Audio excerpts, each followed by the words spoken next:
Hello, and welcome to the Step Stories podcast.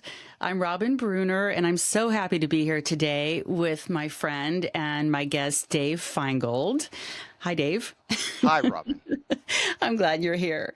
And I have to say, not to embarrass you, but I was thinking about you this morning, and I think you're one of the coolest guys I know. I Well, think wow. Means a lot. you Coming from are. you. You've had an interesting and colorful life, and I know we're going to talk about that, but somehow you are just laid back and a cool guy. So, and before we step into your story, I thought maybe you could just talk a little bit about what you're doing now, what you do for a living, what you like to do for fun. Just tell us a little bit about you now. Well, me now is I just got my Medicare card, so that's Oh, exciting. yay. I That's just so turned exciting. 65. Yes. And married for 41 years to my childhood sweetheart, as you know, um, Liz, and we have 3 adult children who are my youngest is 30 today, and our Wow. oldest is 37. So we have 37, Wow. 34, and 30. You look way too And young for that. oh, please. And yeah, I'm a real estate lawyer in the Bay Area, and I'm still practicing, but I've scaled back quite a bit. And I'm sitting in my little office near my house now, talking to you. And I know that you recently, a few years ago, moved to the water, and we have close friends, so we spend time having a lot of fun on the water. Yeah, that's really nice. That's always a dream to be Mhm. close to the water. Mhm. I need to be close to water these days. I don't know what it is, but I can't be away from it. I've always been like that, especially growing up. I grew up in the Midwest, very landlocked. So, yeah, being near the water has always been a dream. Um, all right. Well, let's talk about your childhood. Okay. Where'd you grow up? Um, eh, I grew up in Yuba City, California, which is a small farming community about 30 minutes out of Sacramento, in the middle of nowhere. Um, I grew up there because my father moved us from Colorado to Sacramento for a job initially with the state, and then he moved the family outside of Sacramento to Yuba City, and then we'll get into the divorces and things like that, but that's why I was stuck in Yuba City until I was 18. After my father left my mother when I was about 5 or 6, 5, we lived there. Yeah, all right. Well, maybe you better not say stuck in Yuba City for the people who live in Well, Yuba I City. don't say stuck in Yuba City, but it certainly wasn't, I didn't, my wife also grew up in Yuba City. She had a wonderful childhood there. She's Yeah, so fond of it and the town. It just depends on your individual circumstances, right? right, right. Your memories of it weren't Yeah, the best for yeah. your circumstances. Well, tell me a little bit about your family and how many siblings you have, and what was that like? Your parents, what was going on in your family when you were little? Well, I have my father. Um, my mother got pregnant by my father. He was in, or he was just out of college. I think she was a few years younger, and they had dated a bit, and then he had gone off with other girlfriends. And I know this because she essentially admitted it years later when she was elderly, that she intentionally got pregnant when he came to visit her, just randomly over a summer. She wanted to be married to him, and so she got pregnant, which Wow. is, I guess, what you did back in the day. Yep.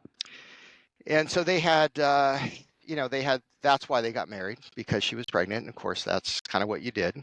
And this was in 1956, I think, around the time my brother was born, my oldest sibling. So they had 4 children. My oldest brother, um, then a sister, and then myself, and then a younger sister. And we're all about 2 years apart. Okay. Yeah. So those are as my dad would refer to us. We are the bio kids. The bio kids. The bio Okay. kids. Yeah.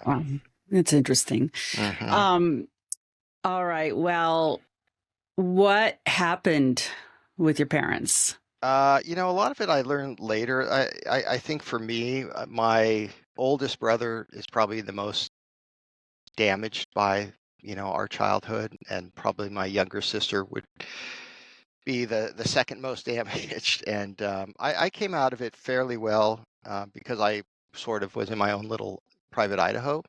I intentionally developed a lot of coping mechanisms. So I wasn't really aware of what was going on, but I became aware of it later in talking to siblings, talking frankly to my mother and father at times, and then also just looking at things and even finding news articles about their divorce in our small town back in the day. But Mm. it was an abusive relationship.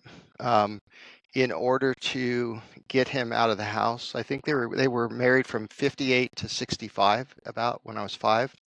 And she had a friend of hers, a woman, come out from Colorado, where they were both from, and she had to get a restraining order.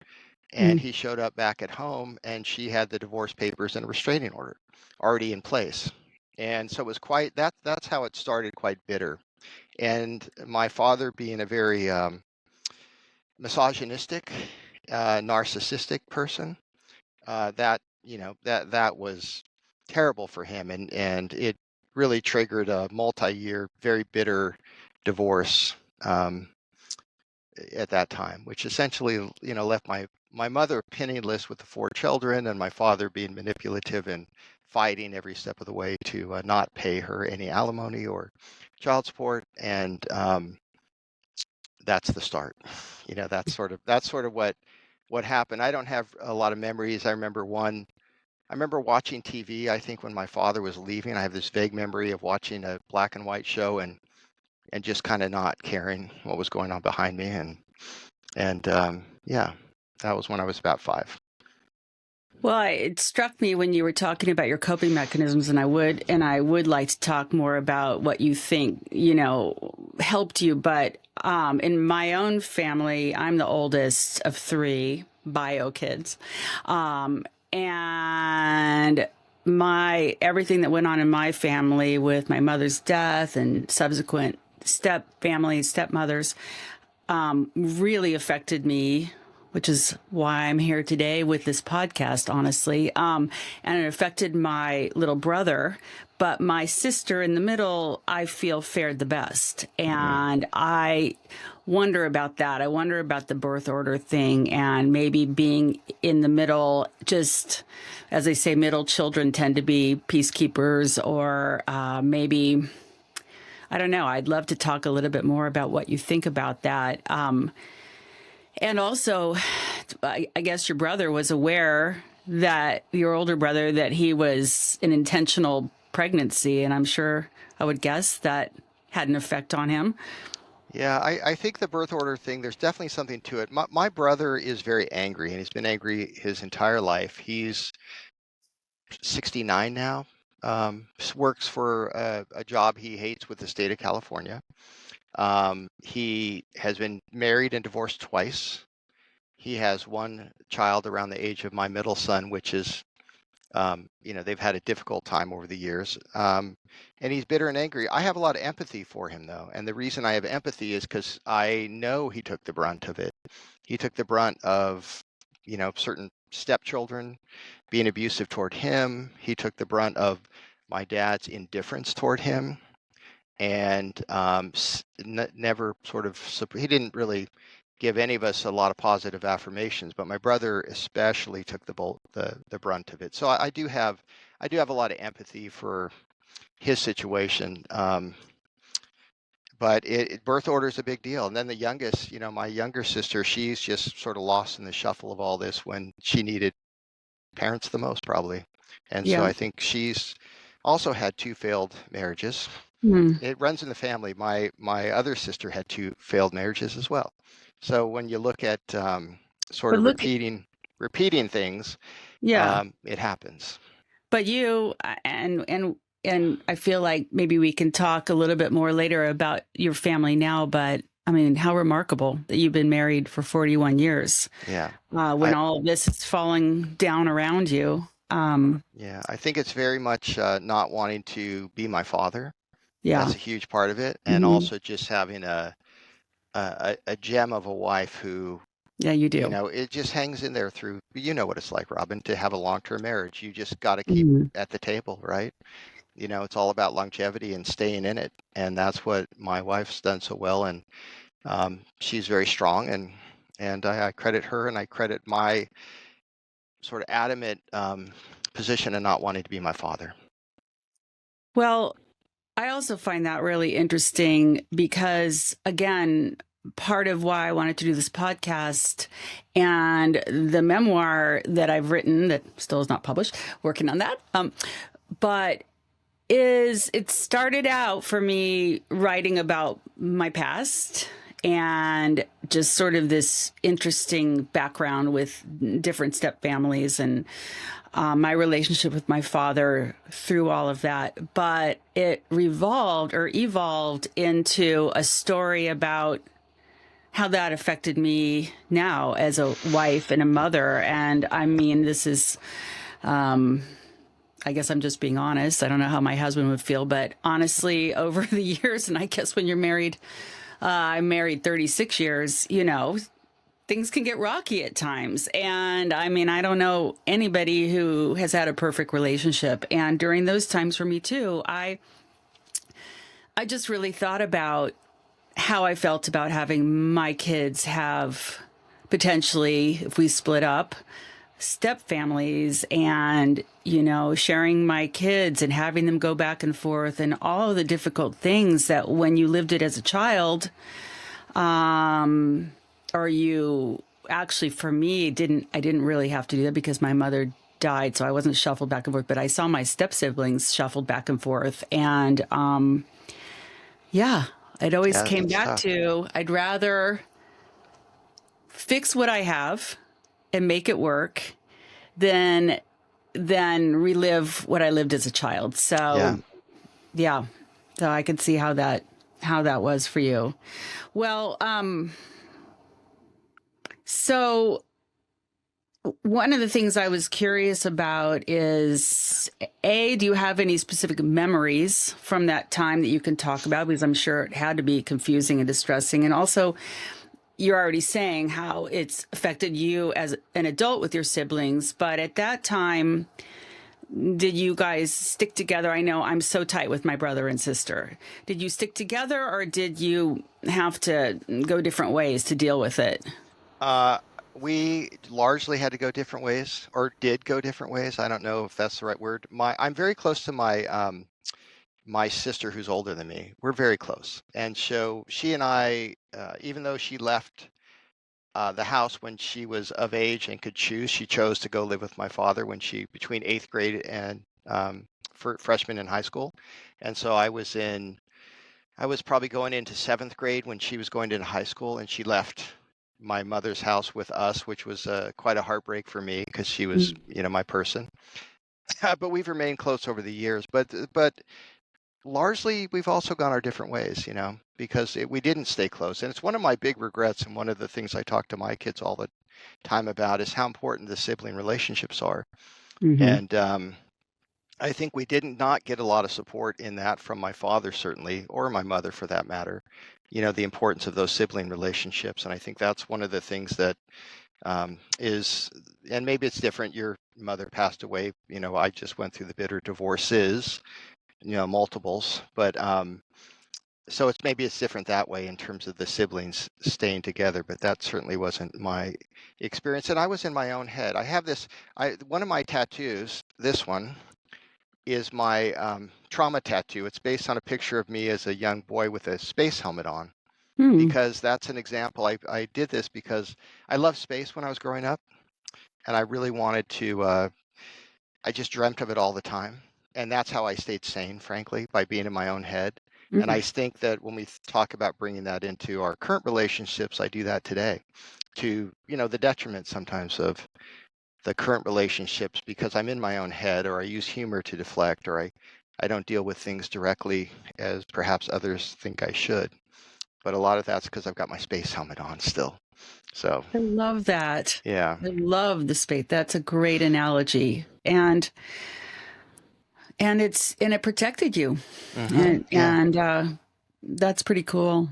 Yeah, I mean, I don't bemoan it because I think it did. I feel very grounded. And the other thing, everything's relative, right? Sometimes I feel um, uh, dumb talking about this because it's so, even the traumas that I went through with all of the different families is nothing compared to what others go through. So I'm very mindful of that too. I think about people who, had drug-addled parents who were just completely neglectful, went to foster care, went to foster homes, and I'm always mindful of the difference of that. And that puts me in a better place too to put it in perspective. I'm Oh, okay. I'm okay. I didn't have it as bad as many others. I mean, I do the exact same thing, and 100%. I feel even guilty sometimes because, yeah, I'm fine too. Thank goodness we're both fine. Yeah. But that, I don't think that should make either of us feel guilty talking about our stories, because our stories are our stories and their experiences. And your story to me was very tough. Hmm. But then I do the same thing to myself, like, oh, mine wasn't that bad. But you know what? It affected me a lot, Yeah. and it wasn't normal. Thank goodness yeah, there's people physically abused and horrible things. Anyway, Hmm. I I didn't have that. It doesn't sound like, I don't know. It doesn't sound like you had that, but well, some of yes. that, some of Okay. that came Well, in. let's to the extent you're comfortable, let's talk a little bit more. Go back to like kind of what happened, and I also am curious why your sister, do you think went to live with your father based on everything. It's sort of unusual that a daughter would leave her mother, especially in that circumstance. So anyway, maybe you can just kind of talk about all Yeah. that a So little bit. I'll just give you the quick rundown. So my parents, like 1958 to 65, and then the bitter divorce started with the restraining order and all of that. My mom suffered from depression also, um, and my father quickly remarried. He married a woman in Marin County from San Anselmo because his brother was in this area. And so he had met this woman who had recently lost her husband. Her husband had died suddenly. She had three young girls. I think they were around 12, 8, and 5, my age, but the youngest was my age. Um, the oldest was a young teen. And they got married in 1966, so very soon, like a year, less than a year after my parents split up. Um, they were married, and my father adopted these three girls. Um, so that's my father's second marriage. Those are my first set of three adopted stepsisters. And my mother, though, also remarried in about a year later in 1967. And I learned years later why. I didn't understand it. We came home from a weekend visit with my father, the four of us bio kids, and my mother brought us in the bedroom and said, "I'm married." And we had no idea this guy was even. I certainly didn't know this guy was on her radar. I don't even think my older siblings did. My my sister I'm close to, was very shocked and just very shocked and screaming, crying, and how could you do this? He Mhm. had four boys. This man who was an alcoholic, who was a worked at a he was a appliance repair person, and he was very much a country guy. He had four boys. I don't know. I can't remember where his wife was. I think she may have died as well. Um, but it was. I remember there Brent, Brad, Mark, and Kevin, and they were older than us except for Mark, who was a little bit younger than me, and the older boys were like 16 and 17, so quite a bit older. And they moved into the house a week later with us, the four kids, my mother, and now we had Elmer, who was an alcoholic, and his four rowdy country boys move in. Eight So, kids. so there were 8 kids at the time, which Wow. and that was about a 2-year process. And I have little snapshots of memories of that time, but it certainly was. I know it was trauma for my sisters, suddenly have these four, and these were country kids, these were these were not people who'd been anywhere, and they were reflected that. And uh, again, I just kind of escaped my own world. They were married for about, I think they lived with us for about a year, separated, and then got divorced shortly after. And I found out years later from my mother when I interviewed her when she was in a nursing home, and that she did it intentionally because of my dad's court battles with her. And she thought at that time, as a woman, because he was going for custody, he wanted full custody, Mm. and she felt he was abusive, unsafe, etc., and fought, and she thought, I'll do better if I have a husband. You know, I'll do better if I have a husband in that court battle, and that's why she got married. So So how do you, when you think about your mom doing that and making that choice, how do you perceive that my now? yeah, it was things I learned later. I perceived it. She had depression, so Yeah. she had these mental illnesses really, and that for months at a time she'd stay in bed when we were growing up. Mm. And at the same time, she'd pull herself out of bed when she needed to go work, two or three different jobs just to feed us. Mm. And so I today, after kind of putting in perspective, I understand it, and I think I have more respect for her now than I did then, certainly because I know she did it to protect us. Right. Um, she worked as an occupational therapist the first few years after the divorce, which I thought was a cool job. She had a uniform and the little patch, the little snake patch on. And I learned years later too that she had lied about that, about being a licensed occupational therapist. She had Wow. she had gone to school for about 6 months of a 2-year program before she got pregnant and dropped out. And the friend who came out to help her with the divorce and keep my father away at that when they split up was in the school with her, the occupational school. So when she left, she gave her a patch and a uniform. And she waltzed into a hospital and told them that she was a licensed occupational therapist, and they gave her a job. And Wow. yeah, so I learned these things later, and I have a lot of respect for her, the fact that she did her best under difficult circumstances. She really did. But at the same time, she was tough. She was mentally tough to deal with at times and had her own issues going on. Did you have to, like, out of the siblings, who had to attend to her the most? Would you say, was it the older brother, the youngest? No, the youngest would have been My too young. Yeah, I was definitely the oldest brother. They had a weird relationship, I'll say. Mm. It was always they were always, like this in a weird way, I felt. Hmm. And I always would tell my brother as we were older, get out of town, leave, go somewhere, do something, travel, um, get away from this. And he never did his entire life, Mm. his entire life. And I think that affected him. So he took care of her in a way. And then, but she took care of him, and it became, to me, very unhealthy in a way. Codependent, sounds Yeah, like, for sure. yeah. Um, well, what was going on with your father during this time?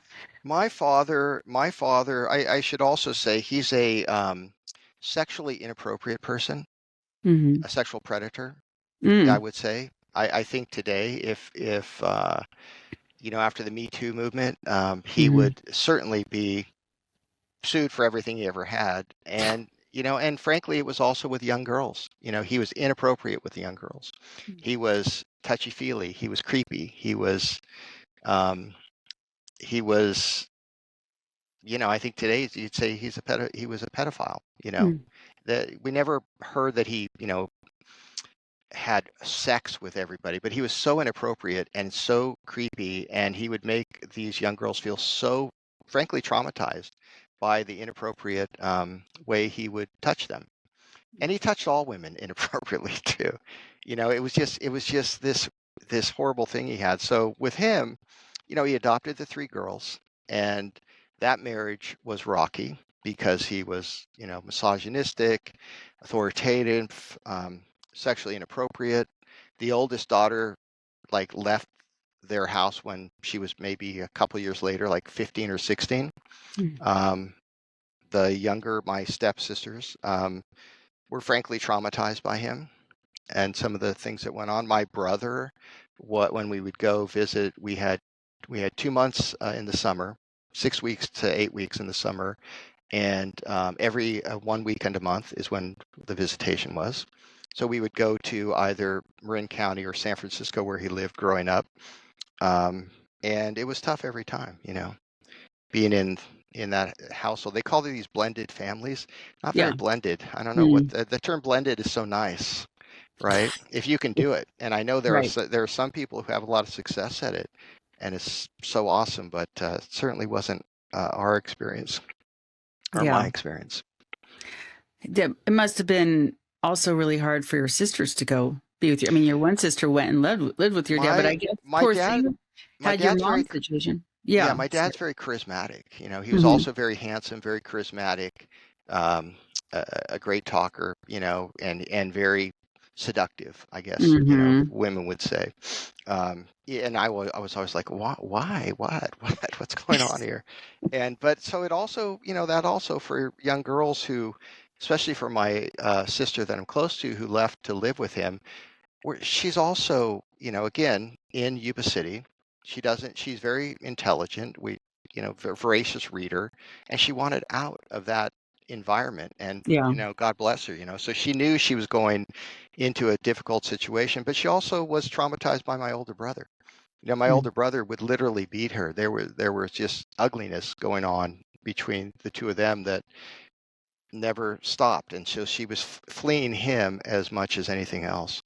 And it Um, sounds like the four new brothers and this stepfather who was an alcoholic yeah, didn't sound like she had a good, sounds like your dad was the better option for her. for her, yeah, and well, they were already gone by that time, a number of Oh, years, and my mom was on her own for probably 5 or 6 years before, she came of age to make that choice and go, oh, at okay. least 3 or 4 years. But yeah, so the better option for her though was to get away from my brother and my depressed mother Mm. and go where she had these three girls, right, who lived in San Francisco at the time, and so she left Yuba City in 8th grade and started high school in San Francisco, and is grateful for it. Frank, despite everything else, she got out of the situation she was in, which is a depressed mother in a depressed town Yeah. with people who weren't uh, intellectually challenging, for lack of a better word. She just wasn't getting what she needed. Yeah, Well, it sounds like she had that strength and fortitude, and that's amazing, really, yeah, that she came out of that. yeah, Well, so all right, let's keep talking. Well, if you want to, about your father, because I know there's more to the story there. yeah. What else Well, happened? so I mean, just kind of fast forwarding in terms of steps. This is a step stories. Yes, it So, is. his marriage, second marriage, with the adopted girls lasted maybe 5 or 6 years, and then he had the next relationship was a live-in relationship for a period of time, and so they weren't married, but I consider that the same as a marriage. Really, this is Mhm. coming out of his second marriage. And she had a daughter who was around my age at the time, and I was probably 14, 15 when that relationship started. She had one daughter, pubescent daughter. My father was inappropriate to that girl, Oh, and I really didn't learn the details till much later when she, as a 30-something-year-old, came to my office and unloaded everything on me. You know, mhm. which I wasn't shocked or surprised, just sort of inappropriate touching uh, that affected her really, really Of badly, course. which it would for any woman. After that relationship, which lasted a couple of years, he had another live-in relationship that lasted about 5 years. They lived together, and there were two kids in that relationship, two step kids, a boy who's around 14. And at this time, I'm around 17, 18. Okay. And so the boy was around 14, the girl was around 12. They were also impacted by my father in certainly I know the daughter was. And then after that, um, about a year later after that relationship, he married for the third time this, mad, passionate affair. And she had three children who were, at this point, I'm probably, I'm probably like 24 or something. I'm in law school. And so they're married and they've got three kids. And I was living in San Francisco and they were living in San Francisco as well when I was going to law school. That marriage lasted about, she was bipolar also. His third wife, she was very mentally ill herself. They lasted about 5 years, split up, bitter divorce. And then Did he adopt those daughters? he did not. He I did mean, not that adopt. He there's did two not kids. adopt anybody except for the first marriage Okay. when the daughters were young. Yeah, and then he was the next relationship, the second to last one, was a woman he lived with for about 15, 16 years, and we loved her. She actually was a normal person, and she had two children that were, again, we're well into adulthood now. Um, but that relationship ended in 2019 because my father's womanizers. As an 80-year-old, he's still out there. He had a woman that he had on the side for 40 years, and she was very manipulative as well. He ended up moving in with her around 2019. And the woman that we liked finally left him because he was so abusive. And so the last 3 or 4 years, he lived with this other woman that I had to take care of them. And now he's finally, he got sick, she got sick. So he's now in a nurse. My father's still alive. He's in a nursing home nearby and kind of just warehoused, honestly. He just is existing. He's almost 93, which is shocking to me that he's even lived that long because he never thought he would, and his father died early. He has two other siblings who've died, and he's he's still strong too, even though his mind's not good. His mind's gone, and so it's a really weird situation to go see him. I'll bet And it is. yeah, and it's tough. But it is what it is. You do what you do and put your space helmet on. I love that. I am never going to forget that. Yeah. I have so many questions. So, first of all, the only adopted sisters what happened with that? Is he still considered their father since he adopted them? They were in our lives for many years, even after the divorce for a time. Mm-hmm. But actually, they haven't been in our lives for years. They would both say the older one is, last I heard, she's homeless somewhere in the north, up north. The other ones were definitely inappropriately affected by him and his touching, right? He would do things like give him massages at night and just creepy stuff that any human, any man, should know is inappropriate, and he didn't. So they're both okay, but we don't have any contact with them. I just know that they're around, and they have families of their own, for the most part, and yeah, but there's no contact. I think a lot of it is just there's no contact because who wants to remember those days, Of course. Yeah. This just it just makes me think about what I think about a lot. And my step siblings also struggled mightily. And I'm not going to get into it right now specifically about them, but all I have to say is there's an old saying, I think it was Jackie Kennedy who said it, and I don't even know it exactly, but something like, if you screw up the one job you have of being a parent, then what good are you? Like, I always think about how it wasn't very eloquently said, but I Hmm. always think about how a parent who messes up their kids doesn't just mess up one person. That chain continues and continues so often Yeah. because they have children and they can, then be messed up with their children and on a chain.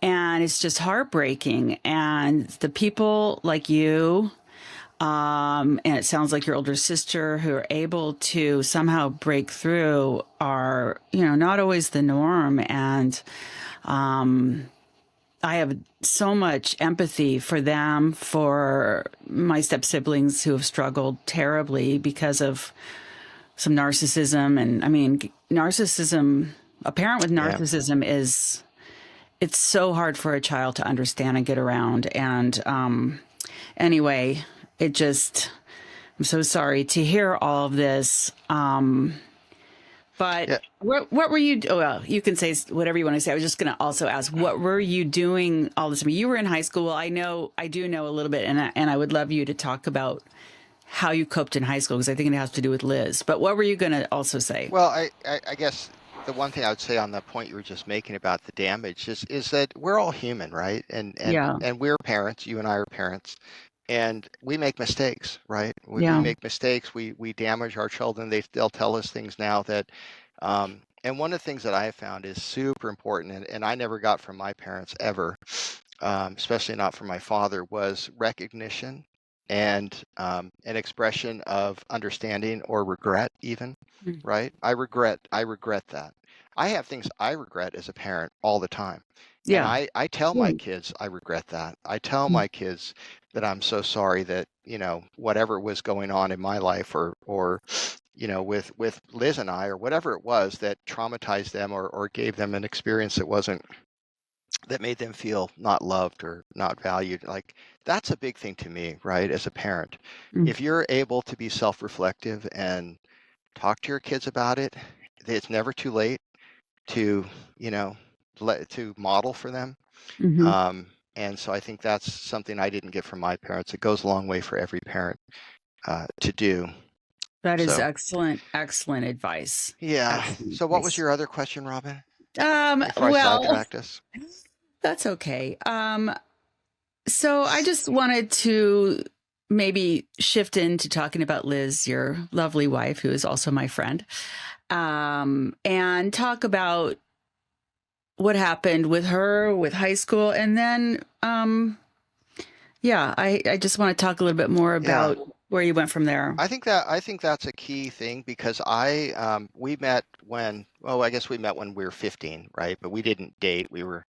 She was dating the older people then, and I was from the other side of the tracks, and she was from, where the more popular people lived, with more money. And, and I was living with a single mom out literally on the other side of the tracks.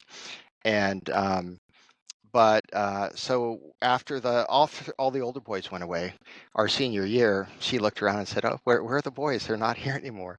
So I stepped up. I raised my hand. We started dating halfway through senior year, and her family, her mother was a school nurse. Her dad had a local company. They'd been in the area for a long time, and they kind of took me in, frankly, at that time. So I started to spend a lot of time over there, with them. They had normal, like we didn't have dinners at our house. My mom didn't cook. She would do beanie weenie beans and hot dogs and put it in a pot and then put the lid on the pot and put it back in the fridge, and that would be like for 3 days. That's what that's what my house was like. Her mom was a gourmet cook over there, and so I quickly sort of, I don't know, I just became attached to that family and to Liz, and they kind of took me in a way that I think was super meaningful, that I really I needed. I think I needed that even at that age. It was, again, I was older now, but I think that was sort of a good thing. I think for a lot of people, they find that, ability to latch on to another family. And I hadn't had that before. And we have three, we call them our bonus kids now. Yeah. And, we have three bonus kids that are kids who had difficult childhood situations who we live next door to. for many years, and just they were in all these the 3 times they were basically only children who came into our house, became part of our family, and even to this day we're grandparents to our oldest bonus child's kids. We're the grandparents for her kids, and we have our grandparent names with her already and her kids, and that's a really important relationship.